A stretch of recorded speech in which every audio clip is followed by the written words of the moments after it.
My name is Daniel Libit. I'm a reporter at Sportico, and today we're going to talk about Sportico's new Intercollegiate Finances database.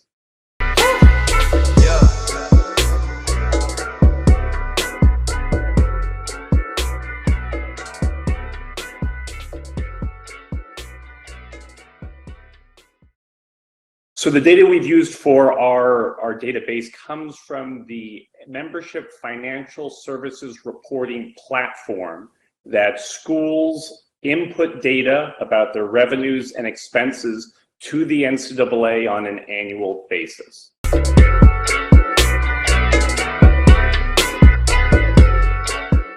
Well, college athletic departments get various different revenue sources begin with. So there's the distributions that they get from the NCAA on an annual basis. They get distributions from their conferences, which can range anywhere from the mid six figures to a school like Maryland, which reported receiving $41 million last year from the Big Ten.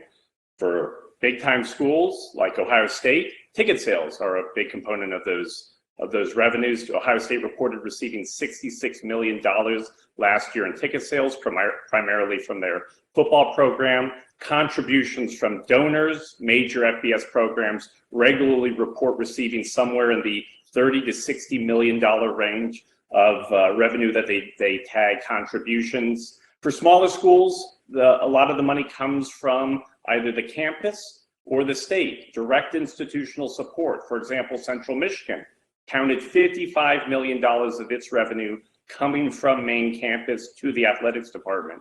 And then you have a school like Florida International, which reported last year receiving about $25 million of athletic funds coming from student fees. These are fees that are taxed on to tuition payments by regular students that are then allocated to the athletic department. So those are all the ways in which the money comes in. And because college sports lives to eat, there's many ways in which the money then goes out, every way other than athletes getting compensated.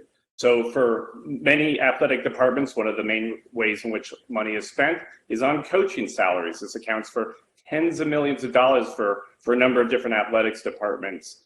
There's game day expenses, just the putting up the actual events and all the costs that are attributed to that. There are debt service payments. There are facility upgrade payments that are sometimes put on these books.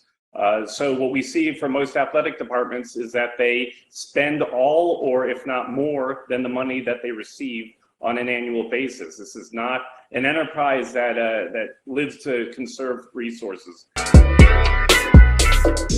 So even though the NCAA has an exhaustive list of definitions that each of these categories are supposed to fit into, there is still pretty wide discretion that schools have in how to account for these different revenue sources and expense sources. And so, it's hard to know exactly the ways and the methodologies that the institutions are using. Some schools will count something as one category that another school will count as a different category. And some schools will keep some of these expenses off the books and it will just be reflected on what the main campus spends. So that's the initial caveat for all of this stuff. This is the best available data that we have, but it's not a perfect picture of the college athletic departments that are entailed in our list.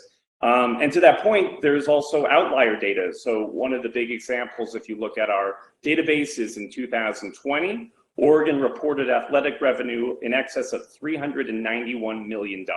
This was $160 million more than the next highest revenue producing athletic department of Ohio State. Well, in this case, Oregon included in its revenue tally a $270 million privately financed track and field stadium that had been gifted to the athletic department in the 2019-2020 academic year. Okay, so accounting for that or removing that, it brings its revenue down to something around $120 million. So there's instances like that throughout the data. And it's hard to without actually specifically looking at each school, to know where those outliers are. That being said, this still paints a very comprehensive picture. As you look across the FBS schools, these are the largest athletic departments in the country. It gives you a good sense of how they're spending money, or at least he gives us the best sense that we can get at the moment.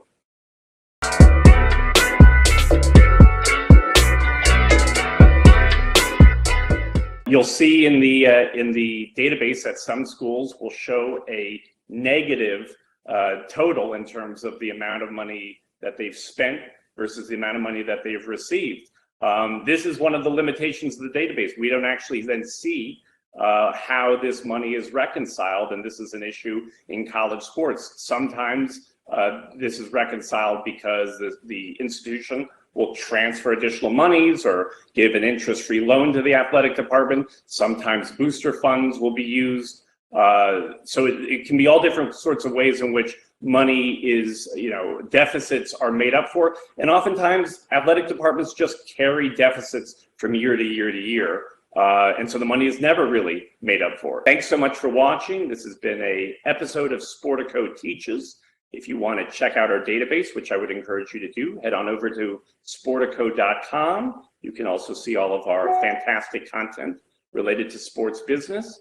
You can follow us on Twitter, Facebook, Instagram, and you can subscribe to our various newsletters, including Sportico U, our recently launched newsletter focused to college and graduate students.